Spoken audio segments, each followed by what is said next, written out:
অতি চমুকৈ আমি ৰবীন দাস ডাঙৰীয়াকো আমি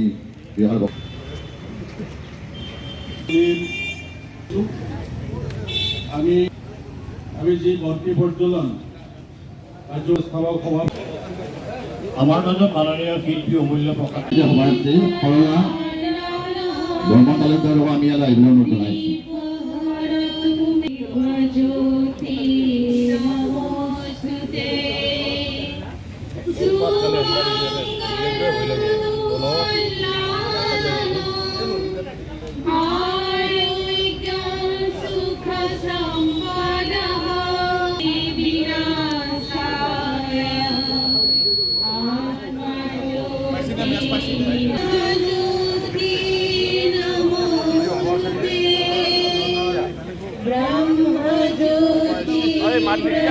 স্বাগত স্বাগত তীর্থ তীর্থ জিয়া জীবনরে জাগৃতি সন্ধ্যাহে অন্তরে আলোক বসন্ত হাহে হাহে প্রসারিত অরুণমণি আগ বাড়ে যুগাগ্রগামী তো জাগে জাগে বীর্য মুখরিত দিকে দিকে অগণির গান আমি খুব চমুকৈ আমি বক্তব্য ৰাখিবলৈ আমাৰ কামৰূপ মহাবিদ্যালয়ৰ সহযোগিতা সঞ্জীৱ কুমাৰ গোস্বামী অনুৰোধ জনাইছোঁ। আমি পালো জীবনৰ অৰ্থহীন স্বাগত স্বাগত তীৰ্থ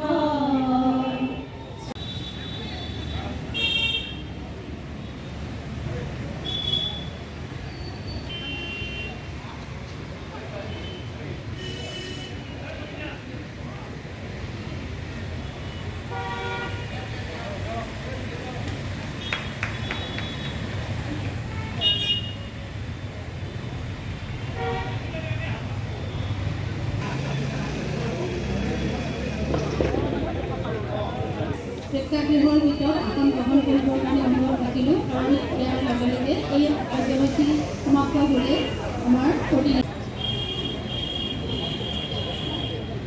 আমি কেশৱ ডেকা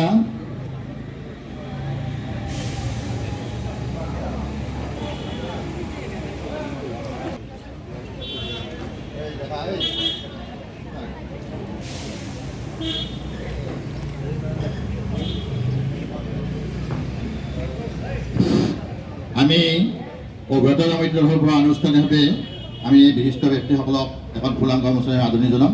আমি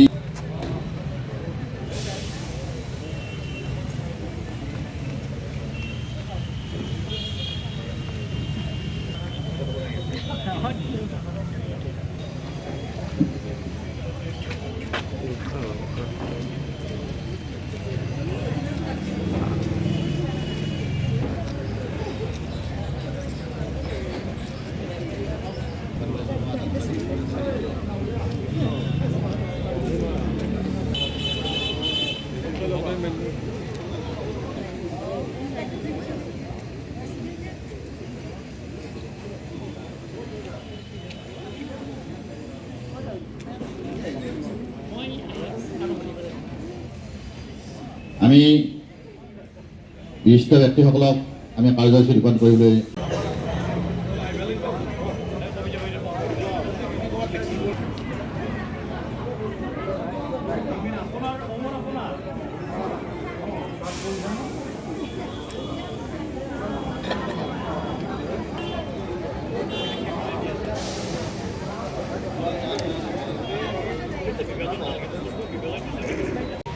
মাত্ৰা প্ৰদান কৰা অসমীয়া ভাষাক আগুৱাই নিবলৈ অসমীয়া সাহিত্যক আগুৱাই নিবলৈ আমি সকলো যত্ন কৰোঁ। এই অসমীয়াসকলৰ অসমবাসীসকলৰ জীৱনৰ এক ৰেখাস্বৰূপ এটা অনুষ্ঠান অসমৰ জাতীয় অনুষ্ঠান হৈছে অসম সাহিত্য সভা। আজি এই অসম সাহিত্য সভাৰ নলবাৰী জিলাৰ যি দ্বিবাৰ্ষিক অধিৱেশন, এই অধিৱেশনত আমি আমাৰ নলবাৰীৰ যিসকলে অসম সাহিত্য সভাকে নহয় অসমৰ সাহিত্যক বিশ্ব জগতত প্ৰতিষ্ঠা কৰিলে তেখেতসকলৰ প্ৰতি অচথ্য গৌৰৱ কৰিছোঁ। আমি আমাৰ নিভৃত কোণৰ পৰা অসমীয়া জাতি, অসমীয়া মাটি, অসমৰ ভেটি আৰু অসমীয়া সাহিত্যৰ বাবে জীৱন উৎসৰ্গা কৰা সেইসকল মহান সাহিত্যকেইলৈ এই চেগতে আমি বন্তি প্ৰজ্বলন আৰু মাল্যাৰ্পণেৰে তেখেতসকললৈ শ্ৰদ্ধা নিবেদন কৰিছোঁ। যিদৰে শৰৎচন্দ্ৰ গোস্বামীদেৱে অসম সাহিত্য সভা প্ৰতিষ্ঠা কৰাত এক বিশেষ ভূমিকা গ্ৰহণ কৰিছিল, যাৰ বাবে আমাৰ চেতনাৰ অংগ হিচাপে, আমাৰ অসমৰ জীৱন ৰেখাৰ এক অংগ হিচাপে অসম সাহিত্য সভাই আমাক আগুৱাই লৈ গৈ আছে। সেইগৰাকী ব্যক্তি শৰৎচন্দ্ৰ গোস্বামীদেৱক শ্ৰদ্ধাঞ্জলি জনোৱাৰ লগতে প্ৰতিগৰাকী ব্যক্তি ৰঘুনাথ চৌধুৰীদেৱ আমি সকলোৱে জানো যে তেখেতে সেই আমাৰ মুকালমুৱা অঞ্চলৰ পৰা আকৌ এদিন আহিব শৰৎ শেৱালি, ফুলিব শেৱালি পাহি, সেউ ধুৰ ধৰি কৰিব গুঞ্জন সঞ্জনা প্ৰকৃতি আদি, এনেধৰণৰ কি সুমধুৰ কবিতাৰে অসমীয়া সাহিত্য সমৃদ্ধ কৰিছিল। মই যিগৰাকীক বন্তি প্ৰজ্বলন কৰিছোঁ দৌলতনাথ গোস্বামী, অসমৰ নহয়, আমাৰ নলবাৰী নহয়, তেখেত আমাৰ চেতনাৰ ৰংগ।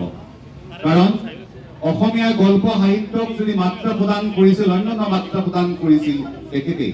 মাত্ৰ তেখেতৰ এটা উক্তিৰে মই মোৰ বক্তব্য সামৰিছোঁ। তেখেতে কৈছিল যে চুটি গল্প, তেখেতে আমি জানো সাহিত্য একাডেমী বঁটা লাভ কৰিছিল, অসম প্ৰকাশন পৰিষদ বঁটা লাভ কৰিছিল। আধুনিক অসমীয়া গল্পত তেখেতে গল্পৰ সংজ্ঞা এনেকে দিছিল যে কোনো অসমীয়া লেখকে গল্প লিখাৰ ক্ষেত্ৰত যদি সেই উক্তিটো নাচায় তেওঁৰ গল্প হৈ নপৰে। তেখেতে কৈছিল অসমীয়া চুটি গল্পৰ পখিলাটো মাত্ৰ এটা পখিলাতেই পৰে, আৰু সেই ফুলৰ ৰস আচলতে সেই গল্পটোৰ অপখিলাটোৰ দায়িত্ব আৰু কৰ্তব্য সীমাবদ্ধ। ইমান সুন্দৰকৈ তেখেতে আমাৰ অসমীয়া সাহিত্যৰ বিশেষ গল্পৰ ক্ষেত্ৰত গল্প লিখি হওক, গল্পৰ সংজ্ঞা নিৰূপণ কৰি হওক আমাক এক নতুন মাত্ৰা প্ৰদান কৰিছে অসমীয়া সাহিত্য। মই প্ৰতিগৰাকী আমাৰ নলবাৰীৰ গৌৰৱ, অসমৰ গৌৰৱ, প্ৰতিগৰাকী যিসকল আজি আমাৰ মাজত সাহিত্যপ্ৰেমী নাই তেখেতসকলক শ্ৰদ্ধাৰে স্মৰণ কৰি মই আশা ৰাখিছোঁ অসম সাহিত্য সভাই আমাৰ জীৱনৰ সদায় জীৱন ৰেখাৰ অংগ হৈ থাকক। আৰু যিহেতুকে আমি কেইজন ব্যক্তি আমাৰ নলবাৰী জিলা সাহিত্য সভাই ইতিমধ্যে আজি আমাৰ সন্মানীয় সভাপতি ৰীণা ডেকা বাইদেৱে যথেষ্টখিনি অৱদান আগবঢ়াই গৈছে, মই তেখেতক শ্ৰদ্ধা কৃতজ্ঞতা জ্ঞাপন কৰিছোঁ। আগন্তুক দিনত নৱনিৰ্বাচিত সমিতিখনেও এনেদৰে গাঁৱত আগুৱাই নিয়ক, অসমৰ সাহিত্যক আগুৱাই নিয়ক, আমাৰ নলবাৰী জিলা সাহিত্য আগুৱাই নিয়ক, যাতে অসমৰ ভিতৰত নলবাৰী জিলা সাহিত্য সভা অদ্বিতীয় হৈ থাকে, আগ্ৰহ হৈ থাকে।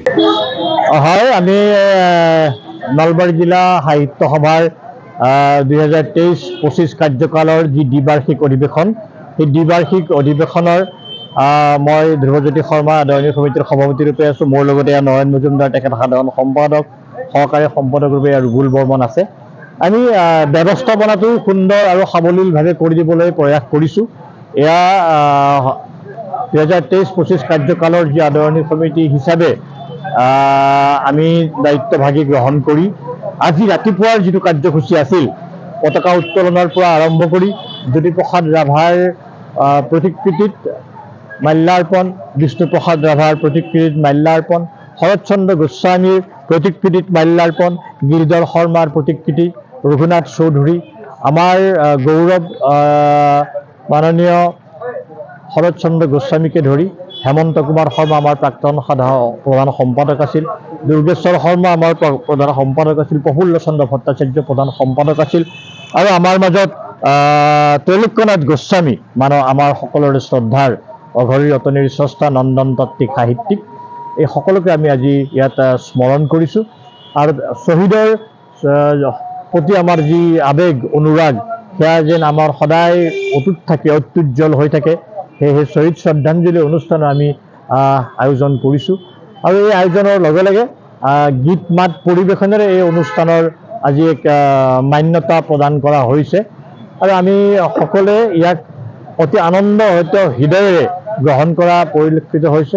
বহুত মানুহ উপস্থিত হৈ আমাক উৎসাহিত কৰিছে আৰু এতিয়া আমাৰ আজি নলবাৰী ৰত্ন প্ৰদান কৰা হ'ব ডক্টৰ শৈলেন ভৰালীক কনক চন্দ্ৰ শৰ্মা ছাৰক শিক্ষা ৰত্ন প্ৰদান কৰা হ'ব সাহিত্য সুদিন প্ৰদান কৰিব ডক্টৰ পৰাগ ভট্টাচাৰ্যক আমাৰ মুকলি সভাত উপস্থিত থাকিব উপসভাপতি পদুম ৰাজখোৱা অসম সাহিত্য সভাৰ উপসম সাহিত্য প্ৰধান সম্পাদক দেৱজিৎ বৰা ডাঙৰীয়াও আহিব গতিকে আমি এটা উখল মাখল পৰিৱেশৰ মাজত এই অনাগত যিটো কাৰ্যকালৰ বাবে ডক্টৰ বীৰেন কুমাৰ চক্ৰৱৰ্তী নিৰ্বাচিত হৈছে তেখেতৰ হাতত আজি ডক্টৰ লীনা ডেকাই আনুষ্ঠানিকভাৱে এই দায়িত্ব ভাগি প্ৰদান কৰিব ঘৰত আনন্দ আৰু সম্পৰ্কৰ চমক বজাই ৰাখিবলৈ জৰুৰী হৈছে সকলো আনন্দময় মুহূৰ্তত মৰমৰ উপহাৰ দিয়াটো সেইবাবে মধুশ্ৰী জুৱেলাৰ্ছে আনিছে সকলো ৰঙীন ক্ষণৰ বাবে বিশেষ গহনা হীৰাৰে হওক সোণৰে হওক বা ৰূপৰে হওক